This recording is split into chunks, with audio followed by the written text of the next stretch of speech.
for another lesson. I'll be right down. When Daniel was caught praying to God, he was thrown into a den of hungry lions. But God protected him. Yes. Today, we will learn that we can trust God to protect us. Yes.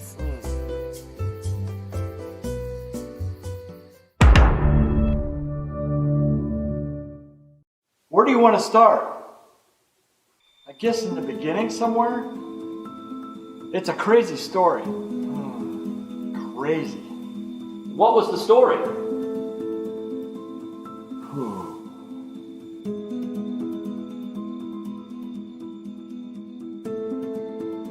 Kings are nuts, man. They're like half out there, power hungry. It's a bizarre story. The king throws a friend into a den of hungry lions for disobeying, and the man lives. It's not every day that a man is thrown to a bunch of lions as food and he survives, so I'm sure y'all got a story to tell. The king's advisors set up Daniel and wanted him gone, but they knew they could not find any wrongdoing. And then they convinced the king to create a rule knowing it would trap Daniel. Daniel stayed true to his God and refused to buckle. Sadly, the king had to stick to his new rule, and so he had to throw Daniel into the den of hungry lions.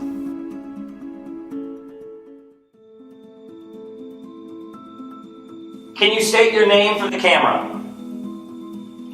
Djoser Exotic. The people around here just call me Tiger King. I am the owner of the Greater Babylonian Exotic Animal Den.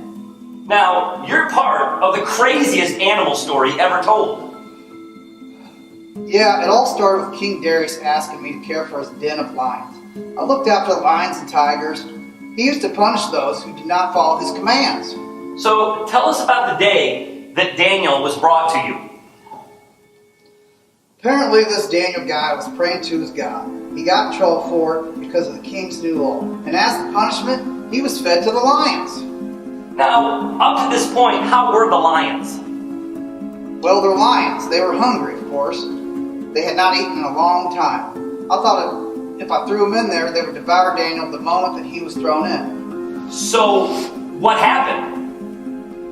Well, we threw him in, sealed the entrance with a big old rock, and then we left for the night. You know, he was miserable. He didn't sleep at all that night because he was so worried about Daniel. And in fact, at the crack of dawn, he went out to see if Daniel was still alive and okay. Craziest thing I ever saw. He was alive! He was praying to his God, saying the angels had shut the lion's mouth. There was not a scratch on him. And that's when King Darius threw in his advisors, the ones who tricked him into making that law. They was gone before they hit the floor of the den. Living in some messed up times, man. You should hear about my great-grandpa, who was swollen up by a giant fish.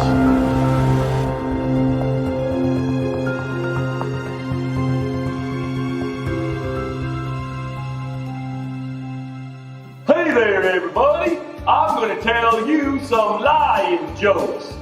Where does a big cat with chicken pox sign his name? On the dotted lion. What do you call a lion wearing a stylish hat?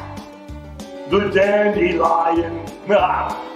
How do you take a lion's temperature? Very carefully. Why did the lion spit out the cloud? Because he tasted funny. On what day do lions eat people? On Tuesday. Why did the lion lose at poker? Because he was playing with a cheetah. Cheetah. What do you call a lion at the North Pole? Oh, yeah. Alright, well, I'll catch you later, boys and girls. Hi guys, my name is Nathan Sowers. I'm the new youth minister here. My wife Annette and I just moved in on Friday, and we are really excited to get to know everybody. I come from Moberly, Missouri. I was actually born in Springfield, and we just came from an area, Mountain Grove, Missouri, and around there's a lot of woods, and camping is really popular. And so Annette and I have gone camping a couple times. We have several tents, and when I think about camping, one of the things to think about is, what are you afraid of when it comes to camping? So what are some things to be afraid of when you go camping? Sure, there's some animals out there like mountain lions and bears and honey badgers, but most of those things, they just want your food. They're going to steer clear of you. But there is one exception to this rule, and that's those nasty little things called mosquitoes. And what they want is to eat you alive. No, you're not going to die from it, but you will wake up a little itchy. That's why all smart campers take along mosquito repellent. Some use sprays to protect their skin. Others use this awesome citronelle candle to mask their scent, hide it from mosquitoes.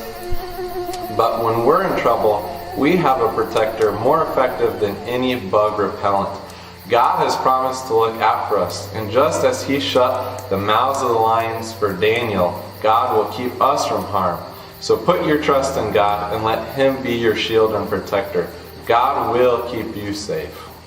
Have you ever been camping and sometimes you're sitting around the campfire or you're laying in your tent at night and you hear all sorts of animal noises? Tonight, since we're talking about lions in our story, we're going to identify exotic animal noises. Let's play Name That Animal.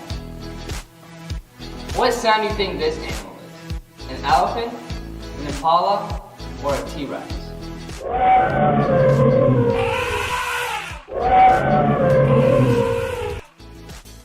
If you guessed elephant, then you are correct. Let's go to our next animal. What do you think it is? A hyena, a fennec fox, or a tiger?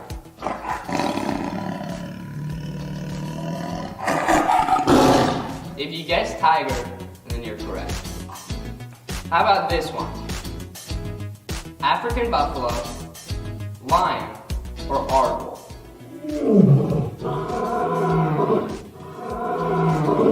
If you guessed lion, then you are correct. How about this one?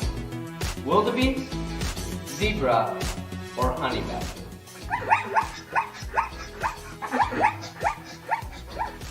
If you guessed zebra, then you're correct. How about this? Crowned crane, hornbill, or ostrich?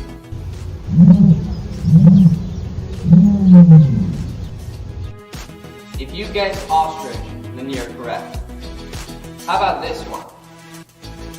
Water buffalo, rhino, or sable?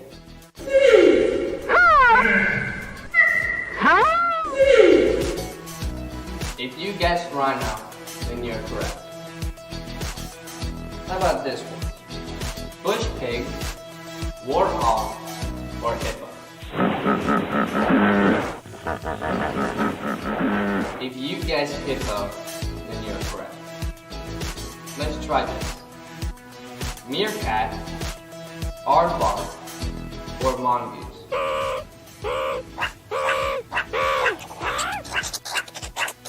If you guessed meerkat, then you're correct. Last one. Golden mole, giraffe, or waterbug? If you guessed giraffe, then you're correct. So how did you guys do? If you got more than half, then congrats, you know your animals. And thank you for playing Name That Animal. I love my cereal, my cereal. All right, everyone, it is time to memorize our Bible verse for this week. It's the same as last week, and it's pretty short, so it should be pretty easy to memorize. Once you have this memorized, videotape yourself and send me that video by Facebook, by email, text it to me, or if you want, knock on my front door and recite the verse and you can win a box of cereal. Now it is a short verse, but we're gonna go ahead and do some motions to go with it to help you. And it says this, it says, my children, come, listen to me, I will teach you to have respect for the Lord. And that comes from the book of Psalms, chapter 34, verse 11. All right, memorize that verse. From Japan to Milan to Uzbekistan, all across the world, Jesus is the King. From Queensland to Greenland, way down in New Zealand, all across the world, Jesus is the King. Do you not know? Have you not heard? My God made the universe. Na na na na na na na. Have you not heard? Do you not know? He's the truth, the life, the only way to go. Na na na na na na na. From Japan to Milan to Uzbekistan, all across the world, Jesus is the King. From Queensland to Greenland, way down in New Zealand, all across the world, Jesus is the King. Do you not know? Have you not heard? My God made the universe. Na na na na na na na. Have you not heard? Do you not know? He's the truth, the life, the only way to go. Na na na na na na na. I said, hey, hey, what? Jesus is the King. Oh yeah. I said, hey, hey, what? Jesus is the King. Oh yeah. From Japan to Milan to Uzbekistan, all across the world, Jesus is the King. From Queensland to Greenland, way down in New Zealand, all across the world. Jesus is the King.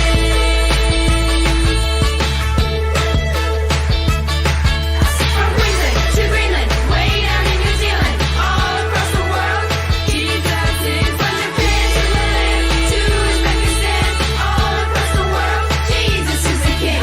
From Queensland to Greenland, way down in New Zealand, all across the world, Jesus is the King.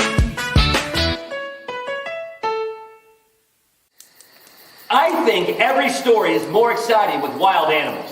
Wild animals like lions and tigers and bears just make things more interesting, don't they? I bet we could use any wild animal to spice up just about any story. Let's try one. Once upon a time, there was a little girl named Cinderella. And Cinderella had a wicked stepmother who would not let her go to the prince's ball. And on the night of the ball, Cinderella watched as her stepmother and her stepsisters left to go see the prince. And Cinderella was crying, and she was just about to give up all hope, when all of a sudden, a tiger walked into her house. Got your attention, didn't I? Wild animal stories can be especially thrilling out in the woods. After all, we're sitting right there in nature, right where wild things like cougars and wolves and bears and coyotes, they live and they hunt, and every sound, every crack of a twig, every animal grunt could be a dangerous, hungry animal coming after you. Huh? But if mom and dad are there, do you worry about those things as much? No, of course not, because you know there's someone there who's going to protect you. Well, today's campfire story is one of the most beloved stories in the whole Bible. It's a story of a man who personally knew last week's heroes, Shadrach, Meshach, and Abednego. It's also the story of a den full of hungry, bloodthirsty lions who were forced to spend all night staring at their food, but never got to taste it. Check out our story that comes from Daniel chapter 6, verses 6 to 28. So the administrators and the satraps went as a group to the king and said, O King Darius, live forever. The royal administrators, prefects, satraps, advisors, and governors have all agreed the king should issue an edict and enforce a decree that anyone who prays to any god or man during the next 30 days except you, O king, shall be thrown in the lion's den. Now, O king, issue this decree and put it in writing so that it cannot be altered in accordance with the laws of Medes and Persians, which cannot be repealed. So King Darius put the decree in writing. Now when Daniel learned that the decree had been published, he went home to his upstairs room where the windows opened toward Jerusalem. 3 times a day he got down on his knees and prayed, giving thanks to God just as he had done before. Then these men went as a group and found Daniel praying and asked God for help. So they went to the king and spoke to him about his royal decree.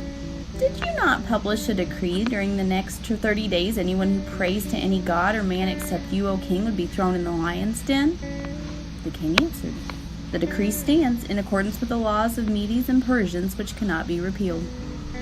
Then they said to the king, "Daniel, who is one of the exiles from Judah, pays no attention to you, O king, or the decree you put in writing. He still prays 3 times a day." When the king heard this, he was greatly distressed. He was determined to rescue Daniel and make every effort until sundown to save him. Then the men went as a group to the king and said to him, "Remember, O king, that according to the laws of the Medes and Persians, no decree or edict from the king that the king issues can be changed." So the king gave an order, and they brought Daniel and threw him into the lion's den. The king said to Daniel, "May your God, whom you serve continually, rescue you." A stone was brought and placed over the mouth of the den, and the king sealed it with his own signet ring and the rings of his nobles, so that Daniel's situation might not be changed. Then the king returned to his palace and spent the night without eating and without any entertainment being brought to him, and he could not sleep. At the first light of dawn, the king got up and hurried to the lion's den. When he came near the den, he called to Daniel in an anguished voice, "Daniel, servant of the living God, has your God, whom you serve continually, been able to rescue from the lions?" Daniel answered, "O king, live forever. My God sent his angel, and he shut the mouths of the lions. They have not hurt me because I was found innocent in his sight, nor have I ever done any wrong before you, O king." The king was overjoyed and gave orders to lift Daniel out of the den.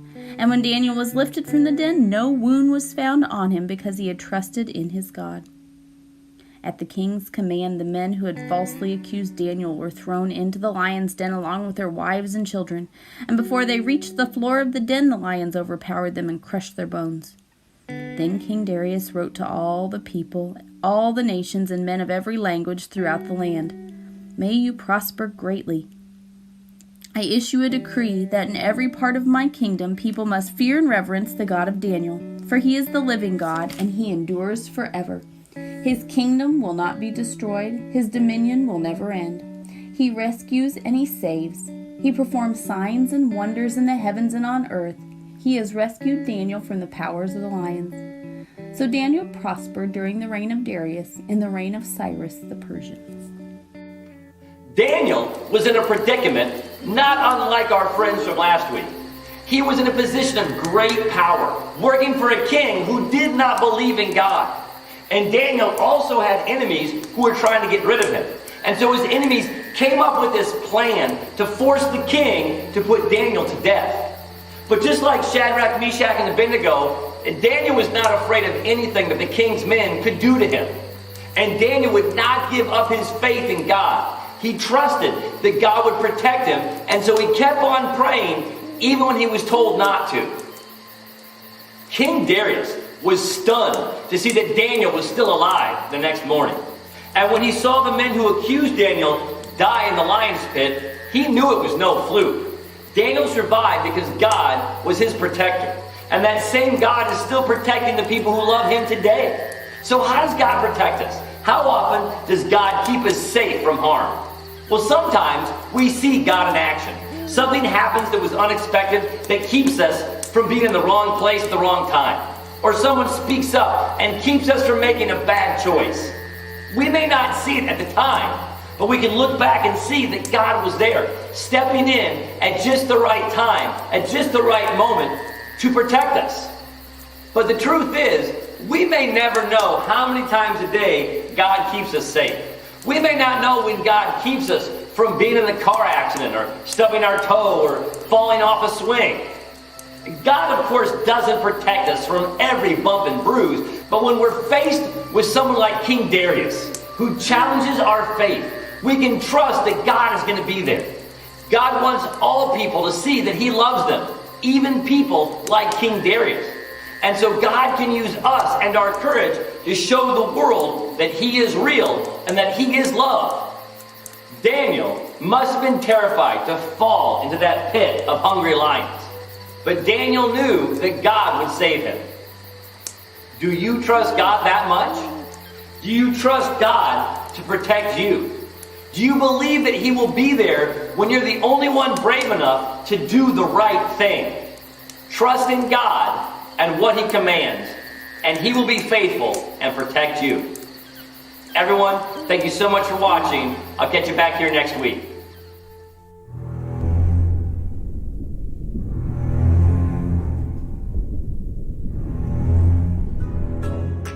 Even though some of our services will resume being held in our buildings, due to concerns, Children's Church will not resume for a little while longer.